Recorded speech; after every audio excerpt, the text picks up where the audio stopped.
পরম প্রেমময় শ্রী শ্রী ঠাকুর অনুকূলচন্দ্রের শ্রীচরণে আমার শতকোটি প্রণাম জানাই এবং আপনাদের প্রতি প্রত্যেককে আমার আনন্দিত জয়গুরু। আজ এই ভিডিওটিতে আপনাদের সামনে এমন একটি কাহিনী তুলে ধরব, তা হলো প্রিয় পরমকে উদ্দেশ্য করে জীবনের চলা শুরু হয়। তবুও নিজের অজান্তে প্রবৃত্তির গোলক ধাঁধায় দিগ্ভ্রান্ত হয়ে এমন এক দুর্বিষহ অবস্থার সম্মুখীন হতে হয়, তখন জীবনে এগিয়ে চলাটা আর সম্ভব হয়ে ওঠে না। আর তাই শ্রী শ্রী আচার্যদেব প্রত্যেকটি মানুষকে ইষ্ট কাজে যুক্ত করতে চাইছেন।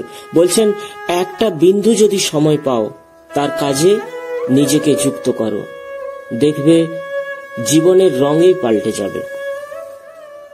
তাই আপনাদের সামনে এমন একটি কাহিনী নিয়ে উপস্থিত হয়েছি, আর এই সুন্দর কাহিনীটির বর্ণনা দিয়েছেন শ্রদ্ধেয় শ্রী মুকুল রঞ্জন সিট।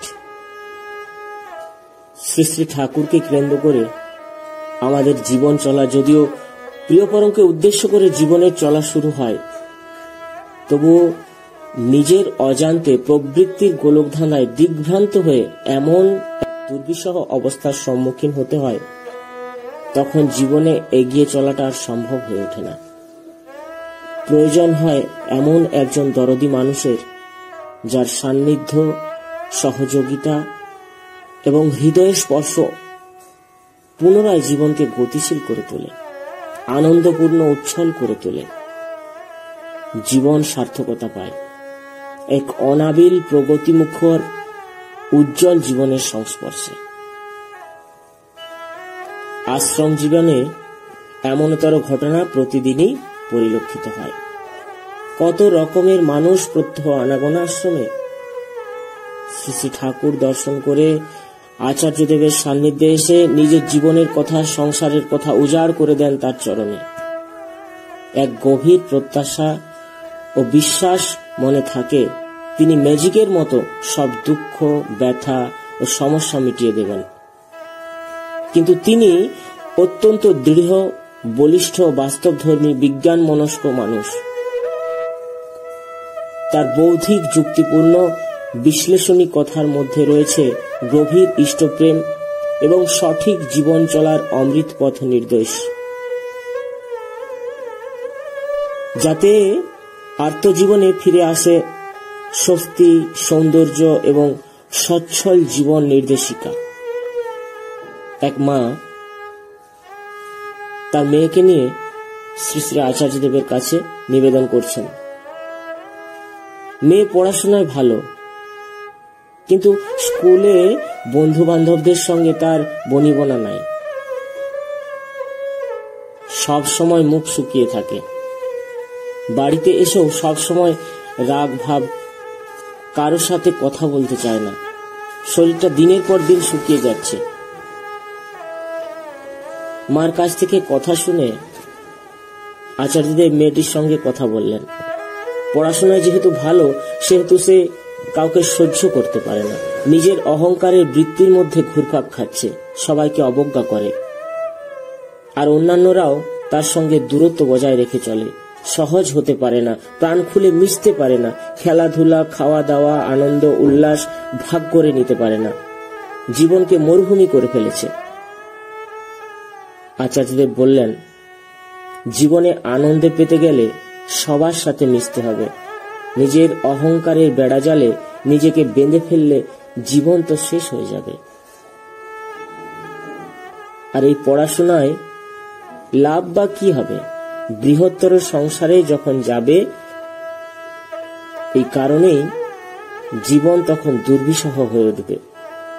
জীবনকে মুক্ত করো, বাবা মার সাথে প্রাণ খুলে কথা বলো, বন্ধু বান্ধবদের সঙ্গে মেশো, তবেই তো আনন্দ পাবে। আর তোমার সঙ্গে মিশেও মানুষ খুশি হবে। তুমি তো দিনের পর দিন আত্মকেন্দ্রিক হয়ে যাচ্ছ, নিজের চারিদিক উপেক্ষা করে সবাইকে অবজ্ঞা করছো। এতে জীবন পদ্ম ফুটবে কেমন করে? পদ্মের সৌন্দর্য ও সৌরভ চারিদিকে আলোকিত হয়ে ওঠে, তেমনি তোমার জীবন সৌরভে তুমি বিকশিত হও আর পরিবেশকে সুন্দর করে তোলো। মেয়েটি আবার তার দিকে তাকিয়ে হেসে ফেলল। এমন দরদপূর্ণ ভালোবাসার কথা সে তো শোনেনি। জীবনে এক অভাবনীয় অভিজ্ঞতা নিয়ে ফিরে এলো মেয়েটি। এক আশ্রম কর্মী, যথেষ্ট বয়স হয়েছে, অত্যন্ত কর্মচঞ্চল প্রাণ। লকডাউনে 2 বছরে কর্মহীন, মানব সঙ্গবিহীন মানুষটি ক্রমে ক্রমে স্মৃতিশক্তি হারিয়ে ফেললেন। শরীর হলো দুর্বল, মানসিক ভারসাম্য হারিয়ে বুঝতে পারলেন শেষের দিন আসন্ন। মাঝে মাঝে আচার্যদেবের কাছে বললেন, সব ভুলে যাচ্ছি, কিছু মনে থাকছে না, ভয় লাগছে, আর বোধহয় বাঁচব না। হতাশা ঘিরে ফেলেছে জীবনটাকে। আচার্যদেব পরম স্নেহের সাথে কাছে টেনে নিয়েছেন, বলছেন, আমি তো আছি, আপনার কিসের ভয়? কোনো ভুল হলে আমি সামলাবো, আপনার কোনো চিন্তা নেই। এমনতর পরম আশ্রয় প্রশ্রয় পেয়ে মানুষটি নতুন শক্তি পেল। এই অভূতপূর্ব পরিবর্তন দেখে আচার্যদেবের চরণে আমার বারবার মাথা নত হয়ে আসে। কি অসীম ধৈর্য, অফুরন্ত ভালোবাসার প্রবাহে সমস্ত দুর্বলতাকে হাঁটিয়ে প্রাণোচ্ছল জীবনী শক্তি সঞ্চার করে দিলেন। এমনতর কত ঘটনা নিত্য ঘটে চলেছে, তার কোনো সীমা পরিসীমা নাই। হুইল চেয়ারে আচার্যদেবের নাটমণ্ডপের সম্মুখভাগে বসে বলছেন, হাঁটাচলা করতে পারি না, ঠাকুরের কাজ কেমন করে করব, 100 বছর বয়স। সবাই আমরা সেই মানুষটার দিকে তাকিয়ে আছি। পাঞ্জাধারী বহুদিনের পুরনো কর্মী,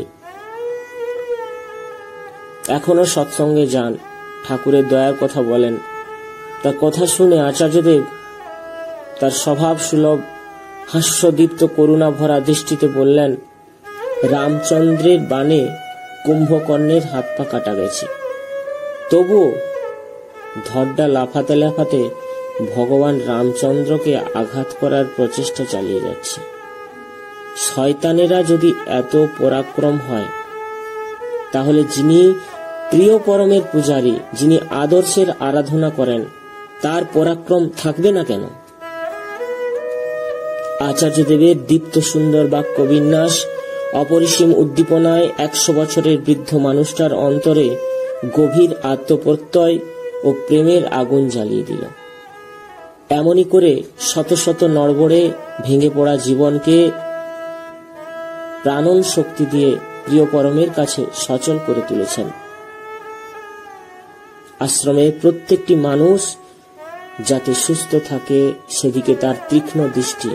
প্রত্যেকের স্বাস্থ্য পরীক্ষা করে উপযুক্ত চিকিৎসার ব্যবস্থা করা, তার খোঁজ খবর নেওয়া, নিরাময়ের যথোপযুক্ত সুযোগ করে দেওয়া এক অভিনব ব্যাপার। দিল্লি, কলকাতা, ভুবনেশ্বর থেকে প্রখ্যাত ডাক্তারগণ আসছেন। তারা যে বিধান দিয়েছেন তেমনতর ভাবে ট্রিটমেন্টের ব্যবস্থা করে সবার মনে এক স্বর্গীয় আনন্দ সৃষ্টি করেছেন। কয়েকজন ক্যান্সার পেশেন্ট, তারাও আজ সুস্থ হয়ে প্রাণোচ্ছল আনন্দ নিয়ে ঘুরে বেড়াচ্ছেন। আবার প্রতিদিন ঠাকুর বাড়ি এসে তাদের অন্তরের কথা, সুখ দুঃখের কথা আচার্যদেবের কাছে অকপটে নিবেদন করা চাই। আর তিনিও মহাদেবের মতো সমস্ত ভার বহন করে চলেছেন। কোনো বিরক্ত নাই, অসহিষ্ণুতা প্রদর্শন নাই, বরং তাদের বেঁচে থাকার আকুতিকে উস্কে দিয়ে মৃত্যুমুখী জীবনকে প্রাণবন্ত করে তোলেন। শুষ্ক নিষ্প্রাণ জীবনের প্রত্যেকটি স্নায়ুতন্ত্রীতে জীবন প্রবাহ সঞ্চারিত হতে থাকে, এক অভিনব কৌশলী প্রয়াস। প্রতিটি প্রাণে প্রাণে জেগে ওঠে নবজীবনের উদ্ভাস। কখনো আবার এমন আনন্দের হিল্লোল বইয়ে দেন যে বাঁধ ভাঙা প্লাবনের মতো সমস্ত প্রতিবন্ধকতাকে দূরে সরিয়ে দিয়ে সবাই আনন্দে মাতোহারা হয়ে ওঠে। নির্মল হাসির জোয়ারে এক স্বর্গীয় পরিবেশ রচিত হয়। এমনই সময় এক কর্মী এসে নিবেদন করলেন, তাদের এলাকায় দীক্ষাপত্রের কাজ দ্রুত গতিতে এগিয়ে চলছে। শুনে তিনি তৃপ্ত হলেন। সঙ্গে সঙ্গে বললেন, আপনার ছেলেমেয়েরা কাজে বেরোচ্ছে কিনা? সঙ্গে সঙ্গে বললেন, আপনার ছেলেমেয়েরা কাজে বেরোচ্ছে কিনা? আমার তো আপনাদের নিয়ে কোনো চিন্তা নাই। আপনারা তো সারা জীবন ধরে পরম দয়ালকে মাথায় নিয়ে চলেছেন, কিন্তু পরবর্তীকালে এই কাজটা ধরে রাখবে কারা? আপনারা যখন থাকবেন না তখন কি হবে? কর্মী দাদা নিশ্চুপ, কথা আর বেরোচ্ছে না।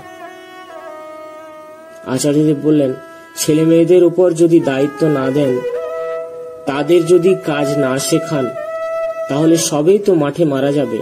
তাদেরকে এগিয়ে দেন, তাদের উপর নির্ভর করুন। ভুল ত্রুটি করবে, আপনারা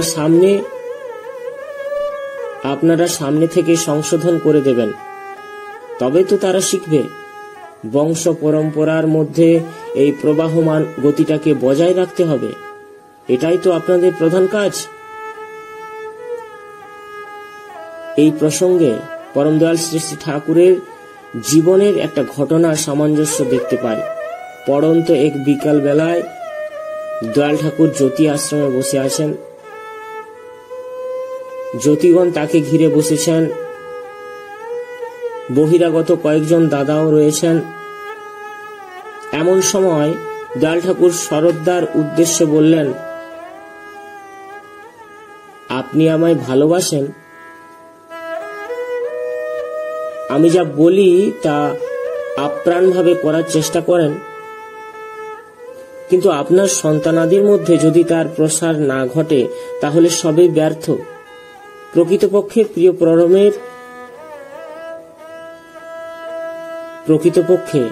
প্রিয় পরমের এই ভাবধারা বংশ পরম্পরায় বিস্তৃত না হলে পরবর্তী প্রজন্ম এই অমৃতের স্বাদ থেকে বঞ্চিত হবে। প্রতিদিনই আচার্য সান্নিধ্যে অসংখ্য ঘটনার অবতারণ হয়। প্রতিদিনই আচার্য সান্নিধ্যে অসংখ্য ঘটনার অবতারণা হয়। আমার মতো দুর্বল চিত্ত মানুষের মধ্যেও প্রশ্ন জাগে, দয়ালের এই পুণ্য ধামে কত বিচিত্র ঘটনার যে সৃষ্টি হয়, তা একমাত্র এই লীলাভূমিতেই সম্ভব।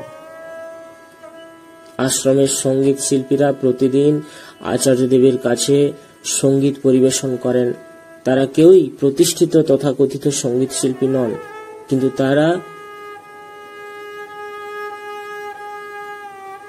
তার প্রতি রয়েছে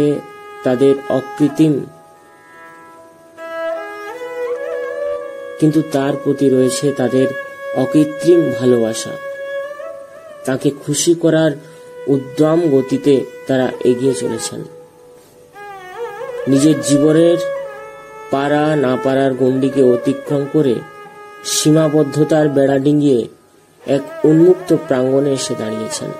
আচার্যদেব তাদের গান শোনেন, খুশি হন, অনুপ্রেরণা দেন।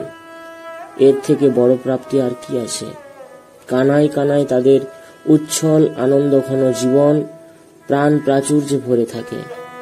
একটা গল্প এখানে বলা প্রাসঙ্গিক বলে মনে হলো। একবার ভগবান শ্রীকৃষ্ণের মাথায় যন্ত্রণা। কত বৈদ্য ঔষধপত্র দিয়েছেন, কিছুতেই তার যন্ত্রণা উপশম নাই।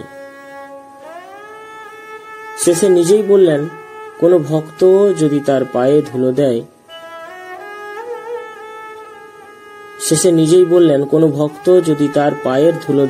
তাহলে এই যন্ত্রণা থেকে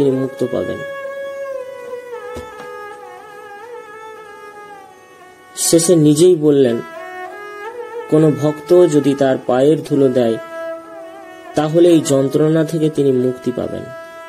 প্রতিষ্ঠিত ভক্তগণ কেউই পায়ের ধুলো দিতে সাহস পেলেন না। কিন্তু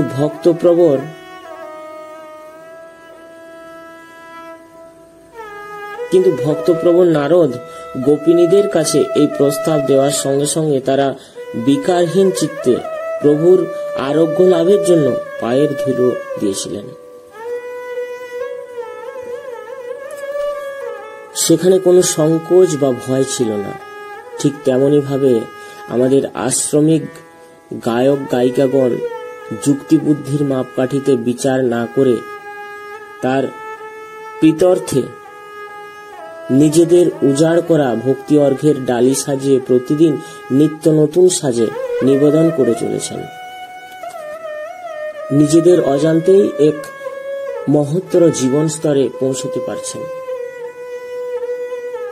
এখন দেওঘরে মানুষের আশ্রমে আসা যাওয়া অনেক বেড়েছে। প্রায় দেওঘরে প্রশাসন বিভাগের বিভিন্ন স্তরের কর্মকর্তারা আশ্রমে আসছেন। আচার্যদেবের সাথে কথা বলে তারা খুশি হয়ে যাচ্ছেন। আচার্যদেবের আপ্যায়নী অনুচর্যায় তারা মুগ্ধ হচ্ছেন। তাদের প্রত্যেকেই ফল, মিষ্টি, বস্ত্রাদি দিচ্ছেন। এমনকি তাদের পরিবারের সবার জন্য তিনি মঙ্গল প্রার্থনা করছেন। মার্চ মাসের 3য় সপ্তাহে রামকৃষ্ণ মিশনের কয়েকজন মহারাজ এবং অনুরাগী ভক্তবৃন্দ আশ্রমে এসে 2 দিন অবস্থান করলেন। আচার্যদেব তাদের যেভাবে আপ্যায়ন করলেন তাতে তারা প্রভূত আনন্দ পেয়েছেন। ফিরে গিয়ে তারা জানিয়েছেন, ভারত ভ্রমণে বেরিয়ে বিভিন্ন ধর্ম প্রতিষ্ঠানে রাত্রি যাপন করেছেন। সৎসঙ্গে যে অতিথিয়তা পেয়েছেন, আচার্যদেব তাদের যাতায়াতের সুবিধা, প্রয়োজনীয় সামগ্রী দিয়ে যে সহযোগিতা করেছেন তাতে তারা অভিভূত। এমনই করে নিত্য নৈমিত্তিক চলছে কত মানুষের আসা যাওয়া। আশ্রমের প্রত্যেককে তিনি সজাগ করে দেন যাতে তারা মানুষের সাথে কথা বলেন। দীক্ষিত অদীক্ষিত কত মানুষ আসে, তাদের সাথে কথা বললে একদিকে যাজন হয়, ঠাকুরের কথা মানুষের কাছে তুলে ধরা হয়, অপরের দিকে সেই মানুষটি তার অন্তরের কথা, তার সমস্যার কথা, এমনকি অভিজ্ঞতার কথা তুলে ধরতে পারে। এর ফলে সে যেমন উপকৃত হয়, তেমনি যে যাজন করছে তারও প্রভূত উন্নতি হয়। যাজন করার ক্ষমতা বাড়ে, কথা বলার সৌন্দর্য বাড়ে। একজন যুবক এসে নিবেদন করলেন, সে বিএ পাশ করেছে, 7-8 বছর বসে আছে, কোনো চাকরি পাচ্ছে না। আচার্যদেব বললেন, চাকরি পেতে গেলে যোগ্যতার প্রমাণ দিতে হয়। তাছাড়া অর্থ উপার্জনের বহু দিক রয়েছে। ছোটখাটো দোকান করতে পারো, এত বছর নষ্ট করলে কেন? এতে অপারগতা তোমাকে পেয়ে বসেছে। কিছু না করো, এখন দীক্ষাপত্রের কাজ চলছে, তার সঙ্গে ঘুরতে থাকো, মানুষকে ঠাকুরের সঙ্গে যুক্ত করো, জীবনের কোনো না কোনো পথ বেরিয়ে আসবে। আচার্যদেব প্রত্যেকটি মানুষকে ইষ্ট কাজে যুক্ত করতে চাইছেন। বলছেন, একটা বিন্দু যদি সময় পাও তার কাজে নিজেকে যুক্ত করো, দেখবে জীবনের রঙই পাল্টে যাবে। দেশের বিভিন্ন প্রান্ত থেকে অগণিত ভক্ত অনুরাগী দাদা ও মায়েরা আসছেন। আচার্যদেবের নির্দেশ মতো কাজ করে দাদা ও মায়েদের উচ্ছ্বাস ও আনন্দ দেখে অভিভূত হই। প্রতি প্রাণে প্রাণে আজ জীবনের সঙ্গীত বাজছে। কেমন করে মানুষের মঙ্গল হবে, মানুষকে ইষ্টের সঙ্গে কেমন করে যুক্ত করে দেওয়া যায়, সতত এই প্রচেষ্টা করে চলেছেন।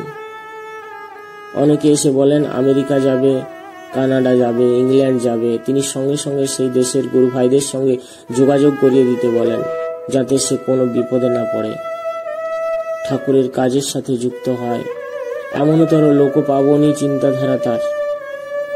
প্রত্যেক দিন সকালে প্রার্থনার পর বড় নাটমণ্ডপে প্রায় ঘণ্টাখানেক সময় তিনি ইষ্ট প্রসঙ্গ করেন। সত্যানুসরণ এবং শাশ্বতী গ্রন্থের যে বাণী পাঠ হয়, মূলত সেই শব্দগুলোর ধাতর্থ নিয়ে আলোচনা শুরু হয়। তারপর মূল বাণীটি সম্যক আলোচনা করেন। শুনতে শুনতে গভীর আনন্দে ডুবে যায়।